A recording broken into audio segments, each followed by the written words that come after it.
Welcome back, guys. Solomon again from Auto Market Ninja. This is not what we're traditionally used to. This is going to be an epic video. And when I mean epic because today I'm with a very special someone, Jonathan, the owner of JLE Customs. Let me tell you a little bit about Jonathan before he talks about himself. He's 24 years old and he owns 2 shops, 2 PPF ceramic coating window tint shops, 2. Doing that at 24 is incredible, super impressive, super smart, down to earth. This guy is amazing. And we're gonna be sitting down today talking about a lot of stuff, sharing values, talking about him, me, the future, what we have planned together, and stay tuned for what's about to come. So Jonathan, let's get down to start with the basics. You own this incredible business. You're 24 years old, owner of JLE Customs. What is the origin story of JLE Customs? How did JLE Customs come to life? Yeah, so it's a great question. So my name is Jonathan. I am the owner of JLE Customs. How it started is at 19 years old, I was a full-time college student and full-time employee at HEB. I've been into cars my entire life, but I wanted to make a difference and get out of school just because it's something that I wasn't good at. It started with me getting a panel of my personal car wrapped at Clutch City Customs with Tuan Ho. And about 8 months later, I decided to buy my first piece of wrap, and I did a Nissan Sentra roof. So after doing that roof, I posted on my Instagram story. A good friend with the Mustang hit me up to do his. After I did his, a guy with the Camaro hit me up. So it just turned into a snowball, and from there on out, it was just word of mouth. It was just a snowball, man. A good chain reaction. Okay, so let's circle back a little bit because you said you were working at HEB. Yeah. I was working at HEB with Luke from Martinez Auto Detail. Are you so we both, what? Yeah, and then we both end up doing something in the automotive industry. Damn, that's crazy. Yeah. So the real question is this: is this like did you find this online? Did you see someone doing this? Did you what just created that spark? You know what? I want to start wrapping vehicles. Yeah. So like I said, just getting my own car wrapped. Just being in a shop, seeing all the crazy Lamborghinis, seeing the show work environment. It's just something that caught my eye. I never wanted to be in, like the computer industry or, healthcare. Those are just things that were not fitting for me, nor was I good at school. So seeing him work on all these cars, just the amount of cars in there, and once again, this great work environment, that's what caught my eye, and I knew that's what I wanted to get into myself. Oh no, that's super impressive. Yeah. So my question for you is this: when did you even start this? Yeah, so man, 19 years old. 19 years old. 19. I was a freshman in college. That's when I started. Oh shit! What school did you go to? I was at University of Houston for 1 year. Yeah. Well, when did you make that decision to drop out, though? Man, so once I saw that I was making a decent enough income, to be able to quit HEB, that's when I decided to kind of do that full time while still doing school at the same time. And the only reason why that worked out is because at the time we started, it was during COVID, so everything school was online. So you could literally do all the work like an hour or two, and the rest of the day, I was able to focus on all that car stuff. So for someone in your situation, would you advise them to drop out, or would you advise them to still stay in school? So what I always tell people, and because we get that question a lot, is what I say is, if you're either at a job, or you're in school, what I would do is I would make sure that you're having a steady, consistent income, right, from that. And then, you can save up from that job, and then, in a year or two, right, once you see that your own gig is picking up, or you've got enough money to be able to start, and also have, enough money as emergency funds, just in case stuff goes wrong, then yes, at that point, it's a better idea. Not doing it, right away, right? Because you might drop out of school or quit your job, and then your business doesn't take off like you expected, and now you're, just drowning in debt, bills, whatever you might have. But sometimes maybe this is my own perspective. Yeah. I feel like sometimes you just have to throw that Hail Mary, even not knowing, without having so much security. Right. So some people can function based off that, with that stress and pressure, but that is not everyone. Some people can literally quit their full-time job and just say, man, I got all these bills, I just have to make it happen. And they will literally do everything that it takes, But once again, not everyone has that within them. So the safer way is to still maintain that job until, you know what I mean? But if you're that 1%, you know, or even 0.05%, then at that point, yeah, you know, I would say you might be able to just Yeah. quit and take off. If you're crazy like me, Right. I take big risks. I don't need to be secure because I just have this crazy delusional self-belief about myself that, you know what, I'm just gonna figure out how to move forward. I'm gonna figure out what to do, and majority of the time it hasn't failed me, maybe once or twice, but, Right. but that's the thing about taking risks. But yeah, that's solid. So Jonathan, both of us were actually 24. I'm 24. I believe you turned 24 earlier this year. Yes. And I mean, we've been able to acquire some level of success. I mean, we're doing really well for ourselves, and we're proof that age isn't a barrier. Right. How do you keep yourself motivated? How do you keep yourself to keep on pushing forward and not get complacent? The only way that you will continue to motivate yourself is, in my opinion, being around people that are doing better than you, right? If your friend group or just simply your circle, right? If they're doing worse than you, right? Then at that point, you'll think in your head, man, I'm doing just fine, right? You know, dude, they're only doing this and that, and I'm doing just fine, you know, we can cool down now. On the other hand, if all of your friends, you know, are making, you know, millions, you know, a month, right? And they have, you know, these crazier cars like, you know, Revuelto, Aventador, whatever it may be, right? And they've got these mansions. At that point, you're gonna tell yourself, man, I'm literally not doing shit.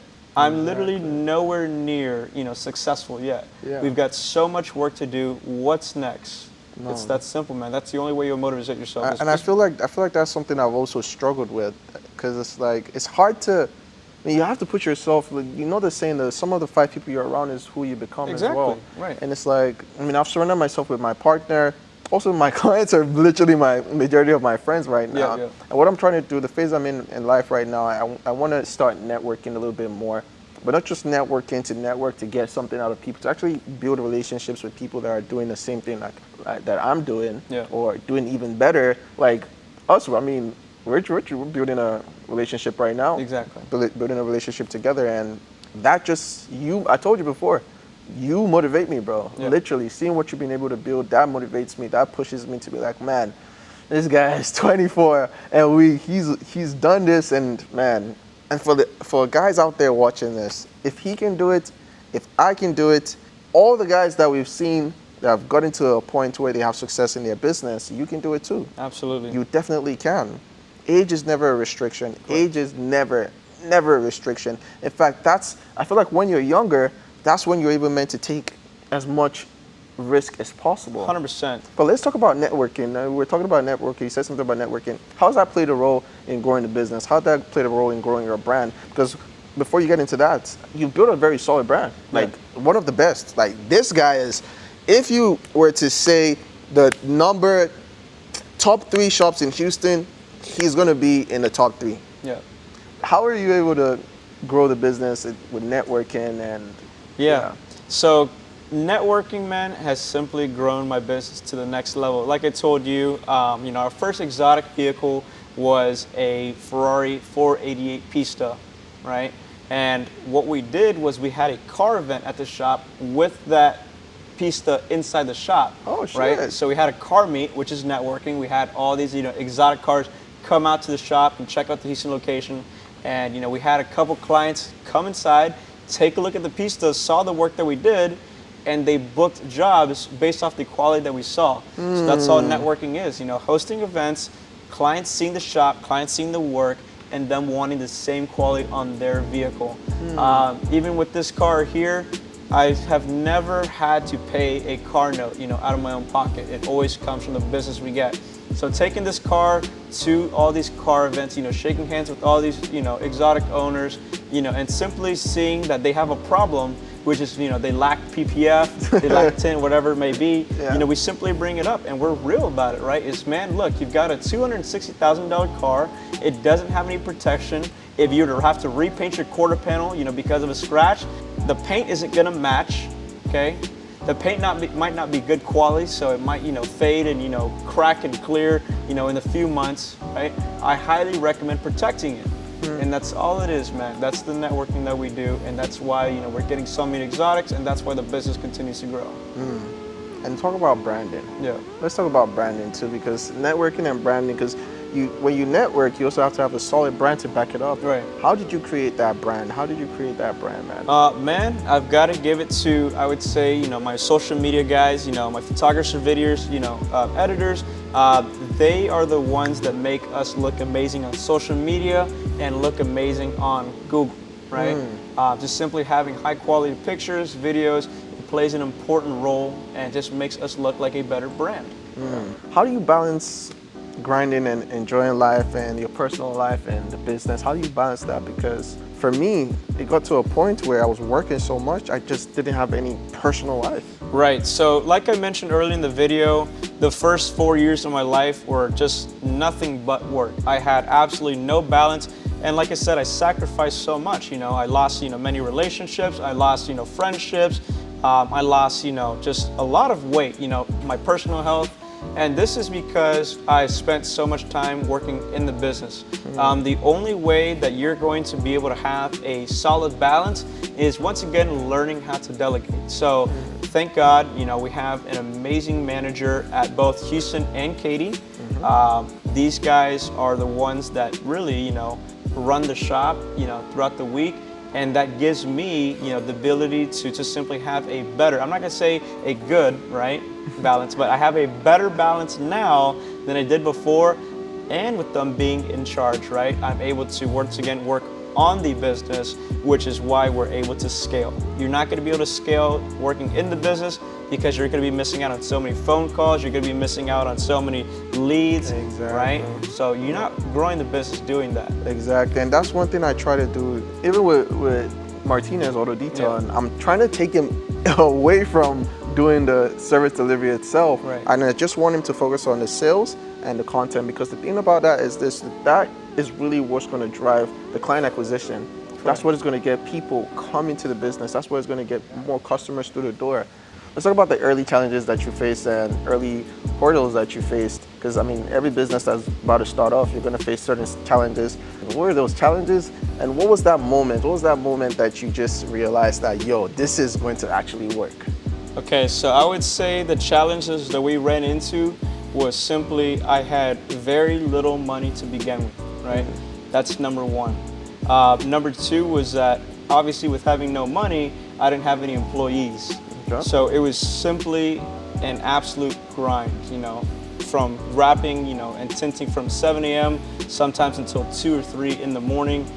It was simply just insane hours, so much sacrifice. I had very little time for, my, friends, family, and, more so just for myself. My health took a fall, it was just so much struggle in the beginning. Other things were simply, down the line, once we did get employees, we just ended up not getting enough work, not enough leads, and just simply not enough people through the door. So, what overcame that was just simply, I would say a huge part of it, right, was marketing. Marketing? Yeah, I would say marketing is really what was that turning point. Okay, we'll get to marketing. I like marketing. Yeah. But do you remember that one moment? Was it like, because everybody has that one moment that everything just clicks and it's like, yes, finally, my breakthrough. Absolutely, man. I think that breakthrough was when we first started doing exotic vehicles. I think that whenever we did our first PPF job on, this Ferrari 488 Pista, that's what opened up the doors to do so many more exotics. And that's what made it so much easier to close, like Teslas, Hondas, Toyotas, because when they took a look at our page, right, they would see all these crazy high-end cars, so that automatically built, credibility, reputation, and it was simply a much easier sale. They knew that we knew what we were talking about and that we were good at what we do, so they just simply trusted us more and were more willing to spend money and spend more money with us. Yeah. That's impressive. I would want to spend money if I saw a shop was doing so. It's a matter of, I tell my clients all the time, it's a matter of perspective and perception. Yeah. It's like, would you, if you were at the shop, if you were a customer, you put yourself in the customer's shoes, would you want to bring your vehicle to you? Absolutely, and I agree with that. Yeah, so once again, because of all this exotic cars on our page and because of the aesthetic, of the shop, that is exactly what made clients want to come to our page. To our shop. Okay. Does aesthetic matter It absolutely does, man. So you can save money and cheap out and not put money into your shop and just have it look plain, but I can guarantee you that you're going to be missing out on so many high-end clients because when someone is looking to have this work done on their vehicle, high-end client, for example, right? Exactly. They're looking for so much more than just having film installed in the car. They're looking for an experience, and an experience is simply walking into, you know, a luxurious and high-end looking shop. It's the same exact thing as if you're going to Gucci or Louis Vuitton and, you know, the floors are, you know, just bare concrete, all the walls are just, you know, just plain white. It just doesn't give them that, you know, high-end experience or feeling. On the other hand, when the floors are, you know, marble and it's super shiny and the walls got all these crazy expensive paintings on it, it just simply puts them in a better buying mood. Better buying mood, 100%. But now, I want to, that's a little bit controversial because what about the guys that are just starting out? They can't afford to put the nice floors, they can't afford to do the nice paintings, the nice lightings. How would they kickstart their business? So don't get me wrong, right? So once again, I'm referring to high-end clients, right? You are still gonna get work regardless, right? So if you have good reviews, if you have good customer service, if you've got, you know, just good quality work in general, right? Then you are still gonna get these clients. But just keep in mind that you should still try to save money to do all these things down the road to then get the higher end clients. So you might not get the Lambos and the Ferraris and the Porsches, you know, right off the rip, you know, in your, you know, brand new warehouse, right? But you're still gonna get the regular cars, which is perfectly fine. Money is green, you know, whether it's from a Lamborghini or from a Toyota, right? I like that statement. Money is green. Right. So just understand that in my opinion, it's worth investing in your shop whenever you can. Just save up the money and go from there. Okay, now that makes sense. But now, for the guys that get to that point, how do they, because is there a specific strategy that you use to reel in those high-end customers? Because I know guys, I've spoken to guys, they have the nice shops, but they still struggle. Yes, so I think I've, you know, mentioned this to everyone, but sales is the biggest thing, you know. Once again, you're right, you know, there are going to be shops that look incredible. There are shops that do incredible work, but if you lack at sales, then all that's going to be pointless.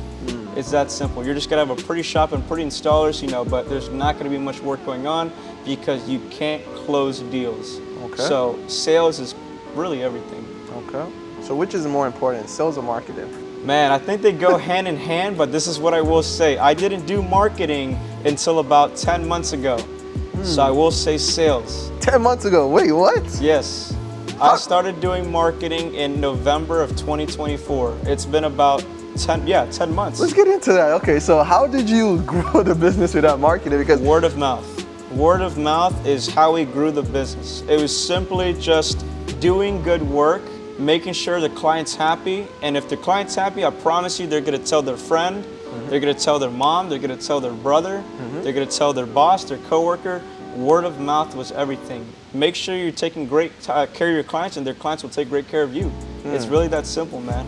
People want to spend money with people that they love. 100%. You know what I mean? 100%. So how we grew the business is simply doing good work. You know, they would tell their friends would come, get work done, they're happy, they tell their friend, and it's just that simple, man. And that's how accountable would stay booked. Exactly, and that's the exact thing that I explain to my clients is that the customer experience matters a lot. It's like when they come to the shop or when they come to your business, whatever they come to, it can be the garage, whatever it is. The client experience matters because that's how you leave a lasting impression in their memory that's like, whoa, this guy treated me so differently. He made me feel special. Exactly, right, dude. So you can make a sale one time and that's okay, right? But the goal is to make that sale and then get repeat business from them, or once again, referrals. That's how you grow the business. So one client or one sale will pay the bills, multiple sales, referrals will grow the business. Think about it that way. Oh man, that's a crazy, that's actually really good. John, you have 2 shops now. And a third on the way, like from what I've heard. Right, that's a secret. That's a secret, so a third one on the way. What are the key things to scaling from one location to multiple locations? Plus, what would you also tell someone that's also trying to just even get one location now? So to answer your question of, you know, how to grow, you know, how to, you know, get many locations, is simply learning how to delegate, right?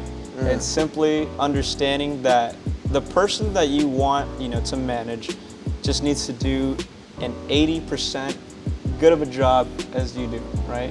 Whether that's sales, customer service, installing ceramic coating. A lot of people have that mindset that, man, I'm not gonna let, this person, touch that car, or talk to that client, because they're not gonna do it good like me, and it needs to be good like me, right? They're control freaks, right? Yeah.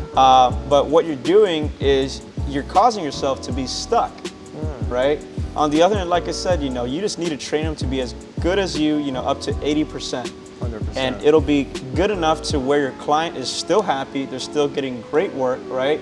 And at that time, you can spend time building that other shop, working on the business, improving your systems, whatever it may be that you want to focus on, right? But once again, man, you just got to learn to let go and just simply trust, someone else that they can do a good job as well. Exactly, and that's the biggest thing that I've seen some of my clients even struggle with, where I had to get them out of that mindset.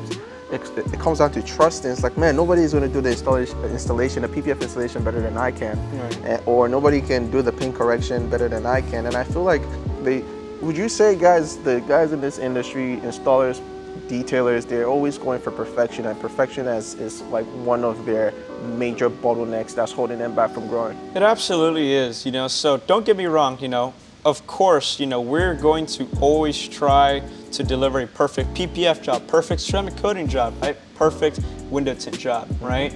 But you got to understand that there's no such thing as perfect, whether it's you, the owner, installing it, or one of your techs. So just keep that in mind and just listen to that 80% rule, and you'll be able to grow. No one's going to do it perfect, including you. Exactly. Yeah. Okay. Now, to circle back to the previous question I asked, the last question I had was, what about the guys trying to get into a shop? Probably they're mobile, because there's a lot of mobile. I think there are more mobile detailers than there are shop owners. There absolutely is, right? And that's because it's much more cost effective to start mobile than it is to obviously rent a shop, right? Mobile, if you got a truck or an SUV or maybe even a sedan, I've seen mobile detailers start from their sedan, you basically, you've already got the vehicle, right? Yeah. So at that point, it's just adding a pressure washer, which is, I'm assuming, like $200, some detail equipment, right? It's just so much cheaper, to start like that than with the shop. You've got a security deposit. The security deposit here is $5,000. First month's rent here is $53, and last month's rent here is, I believe, $56, right? So in total, just off the rip, 15 grand. Yeah, it's 15 grand, right? Just to start, and that don't include the floors, the paint, the lights, all the equipment we use. So if you want to shop, what I would do is I would probably start the same way I did, starting from a home or from storage units. Storage units, you could rent for about, $200 a month. And then in the meantime, in that 6 months, 1 year, however long it takes you, just simply save. Don't go and buy that, badass car, that, Gucci wallet, whatever it is that you care about, right? It's just simply stack your bread and then be able to get that brick and mortar. So would you advise, let's say, I've spoken to guys, they have a good thing going with mobile for them. Yeah. Then they start asking me, Solomon, should I get into a shop? Is it good for me to get into a shop? Because they're doing like 40K a month with mobile, and they're considering getting a shop. Would you say it's better they scale the mobile, probably get multiple vans and scale that, or they should also get a shop? You know what? So I think either way would be good. And the reason why I say that is just from, seeing friends, right, with mobile detail businesses where they're able to scale, without even getting a brick and mortar, and they're doing great. They're doing really well.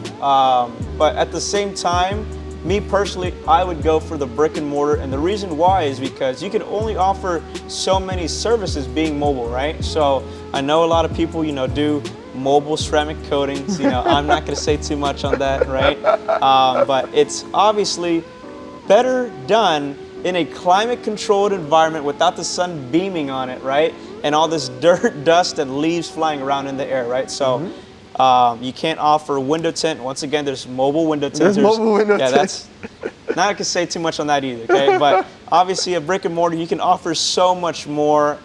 It's just a better customer experience. It's way more luxurious. That's my thoughts on that. Yeah. Okay, that makes sense. And what were the startup costs for your first shop? Man, I'll tell you this right now, my Houston location, the startup was about 100 grand, and I think this Katy location is about 80 grand. Oh Yeah. shit. Oh shit. Yeah, but once again, it's because we've really put money into it. We've invested so much into just the renovations, but you don't need everything that I have. I'm sure you can get away with, around 50,000 or so. Oh, yeah, that's definitely an investment because some guys, like you said, presentation matters. So when you consider all those stuff, you have to factor those expenses Right. as well for you to really get the best out of what you're getting. And that way you even give yourself more leverage to get people to trust you more and Exactly. get those people. And that's the same thing I tell my clients all the time, like perception is everything. What is your take on work-life balance? Do you believe in work-life balance? Man, work-life balance does not matter, in my opinion, while you're single, when you don't have kids, and really, much responsibility, Okay. I would say on the other hand, if you're, 30, 35 years old, 40 years old, however, older you are, right? And you've got kids, and you've got, You got real responsibilities, man, you've got to learn that balance because you will run into personal issues, Yeah. from it. So I would definitely say work-life balance is something much more important when you're older. Exactly, and when it gets into the personal is going to affect the business. Because Exactly, man. If you and wife are having issues at home, I promise it's going to carry into work, and this is not going to be good for anything and anyone. Yeah, no, 100%, Yeah. man. What other things do you do other than? Because I remember you told me sometime you were investing in real estate and stocks. So can you talk Yeah. a little bit about that? And that's a very interesting topic. Talk a little bit about that. Right, so a lot of people do well in their business, right? But what they love doing is spending their money, right? And there's a good way to spend your money and there's a bad way, right? So obviously the bad way is, designer clothes, just vacations, a bunch of times a year, Yeah. crazy expensive cars, just for personal pleasure. And then there's real estate, right? There's investing into stocks, IRA accounts, just better things, and better ways to grow the money. And how I've spent my money and why we're successful, right, is because I've been able to put that money all back into my business to open multiple locations, to spend more on ads, to spend more on this car, but I use it for networking to bring in more business. And then yes, we also invest a lot into stocks, and we've actually bought this car off of stocks, not from detailing, but just from For real? yeah, from a huge play. That's Yeah. crazy. What would be your advice to get them into that path to where it's like, yeah, you're making money from the detailing, you're making money from PPF, you should also look at investing into this to grow your money even more. Right. What would be the advice and the path to that? Yeah, I would say it's just simply understanding delayed gratification. I totally understand, you had a great month, right? $40,000 month. Now, I want to fuck off, and buy a car, I want to go and take a, week-long vacation, but that's not how you should think. It's simply, okay, we've made all this money. Now, how can we use this money to do $60,000 next month, or open up another location, make me more money, make my money work for me, instead of me having to work for the money, right? Exactly. So it's just simply understanding that you had a good month, but you could have a way better next year if you simply learned how to better manage that money today. That's 100%. And I feel like a lot of detailers don't have good money management. Right. Because a lot of them, they can make all this money, and then, the next thing they're going to go do is buy shit that they don't need in the shop. Exactly. I'm like, bro, this stuff is not, I've had clients like, bro, this stuff is not going to produce revenue right now. Like, let's invest that money back into ads and scale the thing that got us to the point that we're at right now. Let's Right. reinvest back into that. And it's like, it becomes an issue. It doesn't eventually work out long term, but it's like when you have one vehicle that's producing income for you with like ads, Yeah. for sure. Maybe it's Meta ads, Google ads, and you spend $2,000, and $2,000 maybe made you $20,000. I would want you to spend $4,000 the next month, because that $4,000 we can double what we got with that $2,000. Right. No, I agree. So yeah, definitely reinvesting back into the business does help a lot. Yeah. So what makes a partnership like ours so valuable? What makes it literally? I feel like this is golden. This is like Kobe and Shaq, because I've grown a lot of shops. You've grown your shop to $200,000 a month. What makes this partnership so valuable for what we're about to venture in? Yeah, so I would say the reason why this is a great partnership is just simply the fact that you have proven results, that you have been able to grow detail shops, from doing $10,000 a month to $50,000 a month, from marketing, right? And I've been able to help some detailers, and also my business, from doing, around $5,000 to $10,000 a month to doing now $200,000, a month. Yeah. So we both have experience and we both have credibility, and it's just simply we have the proof that we can do it. It's easy to replicate, for other people. 100%. Yeah, that was good. If there's one piece of advice that you can give to someone that's about to start their detailing business, what would that be? My biggest piece of advice, man, is learning to work on the business rather than in the business. It's simply learning, that you want to duplicate yourself as soon as possible. That's it. And my second biggest piece of advice is just simply to save your money, man. Once again, if you're making a lot of money, know how to manage it. Do not, buy flashy stuff. You've spoken a lot about saving money. That's really... It's huge, man. It's huge, because if you're making that money and you're spending it, now you're on, very tight margins, you're very thin, and you're gonna have so much stress, and you're gonna be, running your business based off emotion rather than systems and logic. So, 100%. On the other hand, with how we do it, man, even if we do, mess up here and there, I don't get stressed, I don't, shit myself, because I know, we've got money saved up, for situations like this, right? And we're simply prepared. Yeah. I 100% agree with that. Yeah. And with that, with all the advice that you've given, is there something, if you can think deeply, is there something you wish you knew back then that you know now, and you can share that with the people watching? Marketing. That's it, man. Like I said, we've only been doing marketing for about 9 months now, 10 months now, and if I would have started marketing 4 years ago, I would probably have 5 locations, but maybe 10. Right. So I think the best thing anyone can do is simply hire on a marketing agency. 100%. And what do you look out for when hiring marketing agencies? Yeah, so man, there's so many different marketing agencies that would hit us up and would contact us, but it's really just seeing real results and testimonials. That's it, right?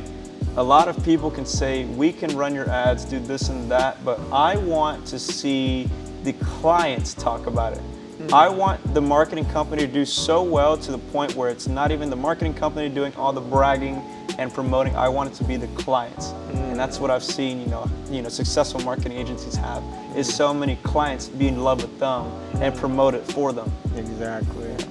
Where do you see JLE Customs going in a few years from now?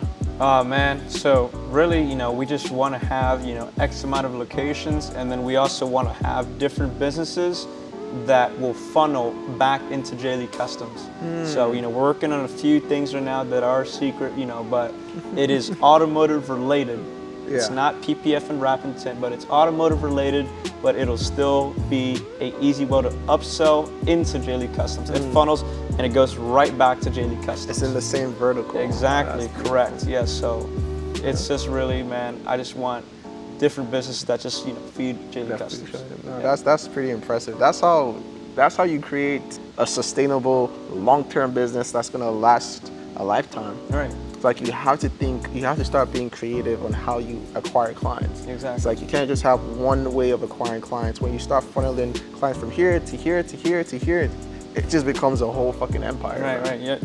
I just thought of something right now, starting up, like a drive-through car wash, to swirl up paint and then say, fuck, you've got swirls in your paint. You need a paint correction now at JLE Customs. So jokes aside, that is something that could legitimately work, but legit though. Right? So yeah, you know what? The next business is gonna be a drive-through car wash.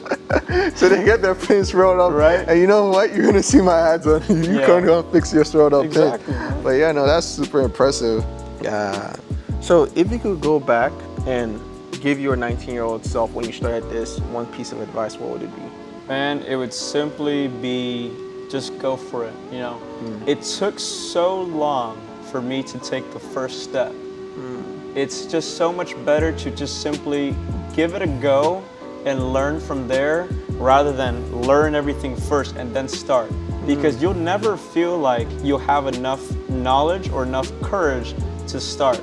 You'll always say, man, I'll start tomorrow once I know this thing or once I learn that thing. But the best thing you can do is just simply start and learn as you go. So there's never going to be a perfect time to start. The perfect time to start is just simply now. Exactly. And then go from there. Exactly. I say this every single time. So guys that's like, oh, Solomon, maybe I should wait for winter to pass before I start my detail. I'm like, no. For what? There's never going to be a perfect time. Time is of the essence. Because guess what? You can start now and you figured out everything that you need to figure out about the business. Now you're gonna be ready for the summer. Now you're gonna be ready for the summer. Right. Or before you wait for summer when guys everybody is ready to start pumping ads and start going crazy. And now you're in the middle of everybody trying to figure out yourself. Nah, there's no time. Time waits for no one. Time waits for no one. You have to hit the nail on the head quick and move with speed. Yeah. Speed is the biggest success driver that I found for my clients, I found for myself. The moment I think I want to do something, the moment we had that conversation, it's like, bro, we should partner up and do something, bro. Right. Boom. As soon as possible, we start moving. Right. So it's like, that's how you should be about your business. That's how you should be about things that you're really passionate and you care about and you want to find real success. You need to move with speed. So yeah, let's go a little bit into, for the guys that are getting shops, like how do you get to 100K? Like what do you get to? For guys that are maybe stuck at 10K, so it's like, so from 0 to 10K, what do you need to do? From 10 to maybe 30K, what do you do? From 30 to 50, what do you do? What's that journey like? 0 to 10K, man, is just simply you grinding your ass off. Okay. It is just you working from 7 a.m. to 12 a.m. doing what it takes to grow. 10K to 20K, man, at that point, you can hire an assistant. That way, maybe they can just help you, make some systems more efficient, or they can be the person that responds to texts and, calls. And then after that, it's really just going to be marketing and putting money to ad spend and then hiring on more people. That's it. And that's it. And then from there on out, it's just more. Just more. Just do more. It's just do more. The moment if I was to also talk about that, the moment you get all those systems and the moment you get all those things in place, it really just becomes pouring more, spending more. Right. It's the exact same equation. It's the exact same formula. It's just more. That's all it is. But what revenue point would you say is like, now you need a manager? Man, as soon as you can. So I wish I had the funds, right? Even at, let's just say $40,000 to have that manager. Because if I would have gotten a manager sooner, I would have grown the business quicker. So there's no perfect number. All I can say is, if you can afford it, just do it. If you can afford it comfortably, just do it. And then that way you can work on the business. 100%. So in a nutshell, the key to scaling to 100K to multiple locations is you already have a formula that you can replicate multiple times, and you can create people in your own image. You can create a team in your own image to where it's like, they're probably not 100% like you, but they're 80% like you said. Yeah. And that you can just copy and paste, literally copy, paste. It's just simply training. Yeah, well, that's impressive. And there are guys that are cracking their brains like, bro, I don't know how to get to, they be stuck at 30K for so long. And really, from what I've seen, is just marketing, sales, branding, and having a bigger team. Yeah, no, that's impressive. Solomon, how are you so good at marketing and how are you able to consistently give all of your clients the same results of, just simply scaling them, 5 times more, 3 times more than what they're making before? What is the formula in that? So that's a very good question. My approach is simple, but I literally replicate the same formula for guys that I work with. I can see a new business, I can see a business that has been working for 3 years. It's literally the same formula for every single person. Right. The key thing I usually look out for is like, what is the business lacking? Yeah. It's like a cake. Yeah. When you're baking a cake, you have all the recipes that you need to create the cake. Yeah. Now, a lot of guys, they usually have half of the recipe. Some they have a quarter, some they have less than a quarter, some they have nothing. So my goal is to identify what you have and what you need. Yeah. So once I identify that, it's just a matter of building on top of that, having that set up in a way where now the business is more credible. Yeah. So a lot of these guys, the issue is not necessarily marketing. A lot of guys think the issue is marketing. Marketing is 20 to 30% of their problem. Yeah. Their issue is credibility. How do you get a client to trust your shop? So when you run marketing and they see you, they're like, yeah, this is how I'm going. This is who I'm going to go to. Right. Because a lot of guys, they'll run ads and they just expect clients to come. But it's like, if you have a shitty looking business, I'm not going to bring my vehicle. I have an $80,000 car. Right. I'm not going to bring it to you. So you have to create a certain type of perception.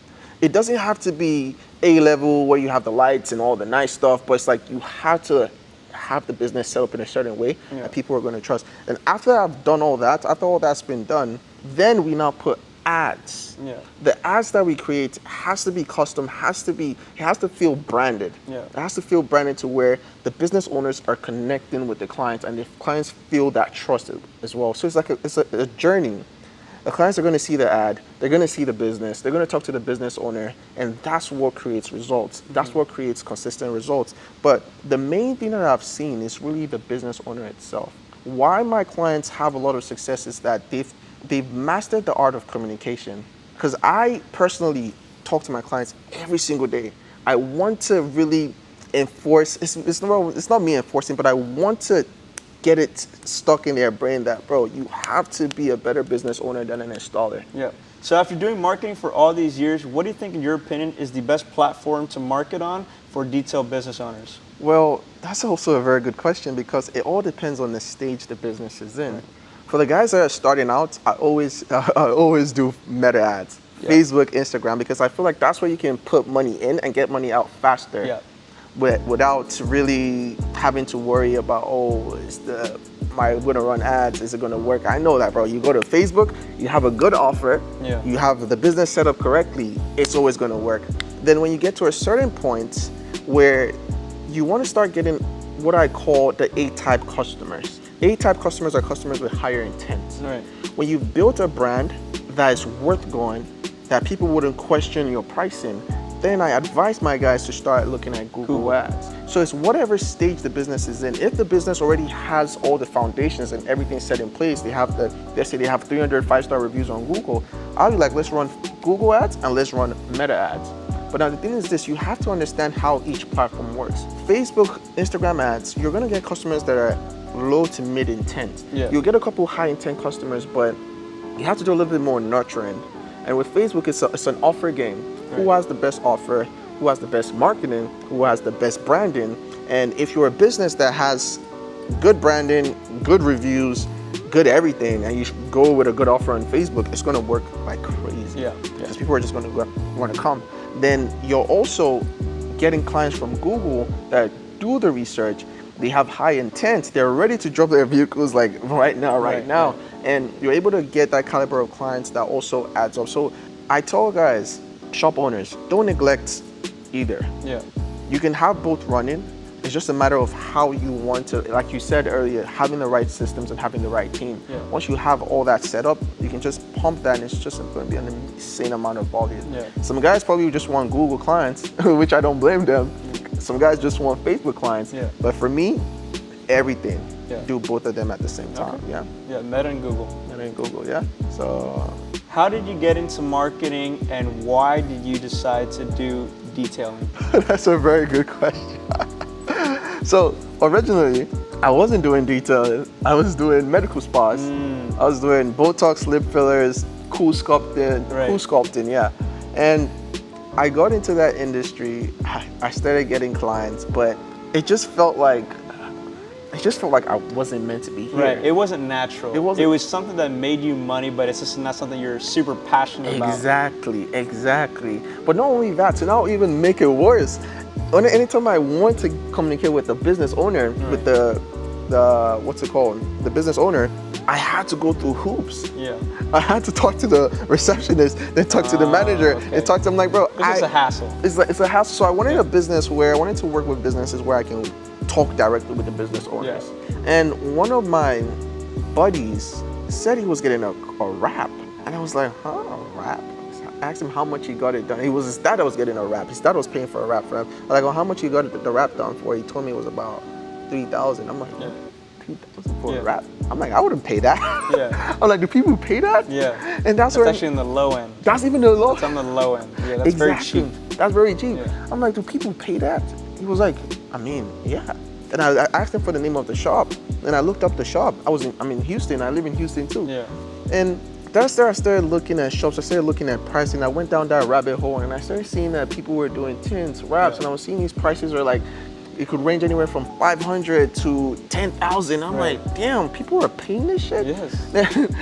I decided to start going even deeper in that rabbit hole. I'm like, you know what? Let me educate myself Right. as much as possible as I can in this industry. I didn't know anything about cars. I'm not a car guy. I started studying PPF, ceramic coatings, window tint. I started understanding the lingo. This is me I haven't even started getting clients yet. Right. So after I learned all that, then it got to the point where like, you know what, okay, now you have some form of knowledge. Let me start looking for clients. And that's how I got my first client. I was doing a lot of outreach. I think it took me like months to get the first client, but after I got that first client, previously I didn't mention, I already had sales experience from working with the med spas. Nice. That just transformed and everything just kind of like synced into this industry. And I remember that specific client that I started working with, I started doing the sales for them. I was like, you know what, let me do the sales for these people. It helped me understand it even more. It helped me hone my skills, sharpen my skills even more. And the first month I worked with them, I brought them $14,000. Damn. Swear it down, $14,000. I didn't know shit. That was like the first time running ads. Right. And they started with me with the impression that it's not gonna work. It's like, I'm just gonna give you a try. Yeah. But it ended up working. I was shocked. I was like, what the? I was super shocked. Then the next month I did 40. I'm like, bro, what? That's insane. I'm like, bro, what? That's super crazy. And I was like, that's why I just realized, like, shit, I think I have a talent in this stuff because it was just becoming natural. It got to the point, these clients were in Cali. Yeah. It got to the point where the clients, I would close a customer.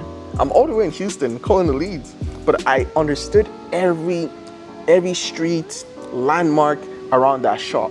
So I could, if a customer said, oh, I'm off this street, oh yeah, we're right off this street, 50 minutes away from it, I could speak as like I was there. That's awesome. So that's how devoted I was. Right. And it would be so many times where clients would come to the shop, I close them, they come to the shop for PPF or ceramic coating, and they're like, well, where's Solomon? Where's Solomon? Yeah. That's how He's in you. Houston. He's in Houston. He's in Houston. So I would tell my clients, just tell them, oh, Solomon, you sent him on an errand. You sent him to do something. Right. And some customers would not even want to drop off their vehicles until Unless they spoke to you. Exactly. Yeah. So I'm like, you know what? I think I found my niche. Yeah. And that's how I started. I did it for another guy. So the client I was working with now referred me to his cousin. Nice. That had a shop 2 hours away from him. Word of mouth. Word of mouth, exactly. And I just replicated the same thing and it hit again. And I went again and it hit again. But it's not going to hit every single time because there's always going to be that particular client that's like, you can't just get results for. And it's not like you can't get results for, it's so many factors. And the major factor I've seen is usually the client. It's usually the person. But that helped me even sharpen my skills even more to where now I'm working in cities and states that are so competitive and so freaking saturated that you just have to be super creative on how you market, like New York, Houston, Texas in general, even areas where it's always snowing like Ohio, Michigan. When it gets to Q4, how do you market to those guys? How do you get clients? Because people are probably they want to keep their vehicles stored. They don't want to so it's like, I had to force myself to be creative, and that's how everything just started playing out to where it's like, bro, give me any city, any day, any time, I can grow them like at the back of my hand. I'll get them whatever I need to get them. Yeah, so that's really how it started, man. Yeah. That's a good question. That's a good question. I think that wraps it up, right? Yeah, sounds good. So yeah, man, that wraps it up, and it was nice talking to you today, and man, looking forward to doing more.